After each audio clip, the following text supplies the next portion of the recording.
আসসালামু আলাইকুম ওরহামতুল্লাহ। সো বাংলাদেশে ইন্টারন্যাশনাল ক্রিমিনাল কোর্ট আন্তর্জাতিক আদালত নিয়ে বাংলাদেশে প্রচুর আলাপ আলোচনা হচ্ছে যে হাসিনাকে আন্তর্জাতিক আদালতে ফাঁসি দিয়ে দেওয়া হবে, মামলা করা হবে, এই হবে ওই হবে, জেরা হবে, তাকে অনেক কিছু করা হবে।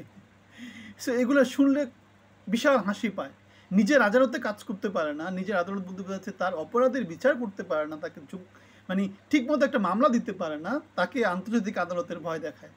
আমি আন্তর্জাতিক আদালতের একটা কাহিনী বলি। ডোনাল্ড ট্রাম্প এবং আর একটা কি আছে না, ইসরায়েলের যে প্রধানমন্ত্রী বেনিয়ামিন নেতানিয়াহু, এদের বিরুদ্ধে কিন্তু আন্তর্জাতিক নিষেধাজ্ঞা ছিল, পাত্তা দেয়নি। কে পাত্তা দিবে, কেন পাত্তা দিবে? আর ডোনাল্ড ট্রাম্প বলে দিয়েছে যে ইন্টারন্যাশনাল ক্রিমিনাল কোর্ট সে নিজে অবৈধ, তার কোনো ভিত্তি নাই, এবং সেখান থেকে তাদেরকে আমেরিকা যে সাপোর্টটা দিতে, সে সাপোর্টটা তারা দিবে না। এখন জাতিসংঘ তো আমরা সত্যি করতে জানি, জাতিসংঘ তো তেমন মানে রাষ্ট্রগুলার একটা সবাইকে মিলে কিছু একটা তৈরি করা, ঠিক আছে? দুর্বলের উপর সে আধিপত্য তৈরি করতে পারে, কিন্তু যে সবল তাকে সে কিছুই করতে পারে না। তাহলে হাসিনা কি দুর্বল? হাসিনা তো দুর্বল না। হাসিনার পেছনে কে আছে? ইন্ডিয়া আছে। হাসিনা একজন রাষ্ট্রনায়ক ছিল। হাসিনা যা করেছে সেটা কি সে নিজে নিজে করেছে? তার কি এত শক্তি ছিল? সে বাংলাদেশের পুরো সিস্টেমকে ইউজ করেছে। তাহলে ঠক বাঁচতে গা উজাড় এমন কাউকে খুঁজে পাওয়া যাবে না বাংলাদেশে যারা অপরাধী না, অ্যাটলিস্ট সরকারি কর্মকর্তা কর্মচারী যারা যারা আছে। কেন এই কাজগুলো তারা বাস্তবায়ন করেছে। তাদের স্পষ্ট রুলস অ্যান্ড রেগুলেশনস আছে, কী করলে গুলি করবে, কী করলে গুলি করবে না, কোন জিনিসটা কিনতে পারবে, কোন জিনিসটা কিনতে পারবে না, মানবাধিকার কাকে কী, তারা সেটা জানে এবং কাগজে সেটা লেখা আছে। না জানলেও কাগজে সেটা লেখা আছে। তাহলে সেই ডিক্লারেশন অনুসারে হাসিনা একা তো দায়ী না, বাংলাদেশের কেউ বাদ যাবে না, সরকারি কর্মকর্তা কর্মচারী, কেন তারা ইমপ্লিমেন্ট করেছে। তাহলে হাসিনাকে দিয়ে এই যে পত্রপত্রিকা মাথায় রাখে ইন্টারন্যাশনাল ক্রিমিনাল কোর্ট এটা হবে সেটা হবে, এগুলা সব হচ্ছে ভাওতাবাজি, সব লোকজনকে মাথায় রাখা, অন্য কিছু না। আরেকটা খবর আসছে, পিনাকি ভট্টাচার্য ভাই একটা খবর দিয়েছে।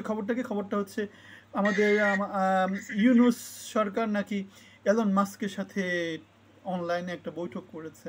এগুলো সব মাথায় রাখার কথাবার্তা, কিন্তু আমরা যেটা জানি সেটা হচ্ছে তার একটা ইন্টারনেট সার্ভিস আছে, স্যাটেলাইট বেস, সে সেটা বিক্রি করার চেষ্টা করছে, সারা পৃথিবীতে সেই সার্ভিসটা সে দিতে চেষ্টা করছে।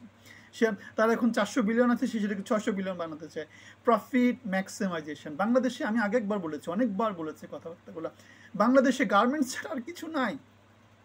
গার্মেন্টস ছাড়া বাংলাদেশে আর কোনো ব্যবসা নেই। বাংলাদেশে আর কোনো কিছু হবে না। বাংলাদেশের যে ট্যাক্স পলিসি, যে ব্যাড পলিসি, বাংলাদেশের যে হিউম্যান রিসোর্স, বাংলাদেশের যে ইনফ্রাস্ট্রাকচার, বাংলাদেশের যে পলিসি, বাংলাদেশে আর কিছু হবে না। দেখেন না, ইউনুস 6 মাসে কিছু করতে পারেনি, কিছু করবে না, নিজে আখের গুছিয়ে নিয়েছে। সো এখানে যেই আসে সেই কাজটা করে। বাংলাদেশে গার্মেন্টসও কী করে? লুটে পুটে খাচ্ছে। যেখানে যাবেন, ব্যাংক, শেয়ার বাজার, আর্থিক ব্যবস্থাপনা, বাজার, সরকার, যেখানে যাবেন সব জায়গাতে কে কাকে মেরে খাবে। এই তাহলে এলন মাস্ক বাংলাদেশে যদি সরকারের সাথে যদি কথাও বলে, যদি কিছু হয়ও, সেটা কি? সেটা হচ্ছে তার ব্যবসা, আর কিছু না। এই যে বাংলাদেশে পিটার হাস যেটা আসছিল, কি করেছে? সে তেলের ব্যবসা, বাংলাদেশে তেল নিয়ে আসছে, বাংলাদেশের কাছে তেল বিক্রি করবে, বেশি লাভে তেল বিক্রি করবে। বাংলাদেশের কি লাভ হয়েছে? আমি বলেছিলাম যে আমেরিকা থেকে তেল আসে আর সৌদি আরব থেকে তেল আসে, দুটার মধ্যে আকাশ আর পাতার পার্থক্য। সৌদি আরব বাংলাদেশের কাছে খরচ কম পড়বে, ইন্ডিয়া বাংলাদেশের কাছে খরচ কম পড়বে।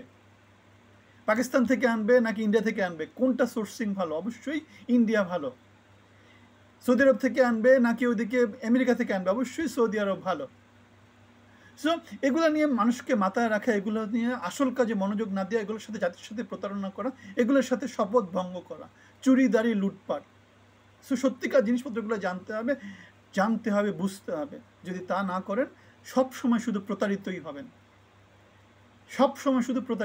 সরকার আসবে, সরকার যাবে, প্রতারণা ছাড়া অন্য কিছু আপনাদের কপালে ঝুটবে না। ভিন্ন মতামত থাকলে জানাবেন। ভালো থাকবেন, ধন্যবাদ।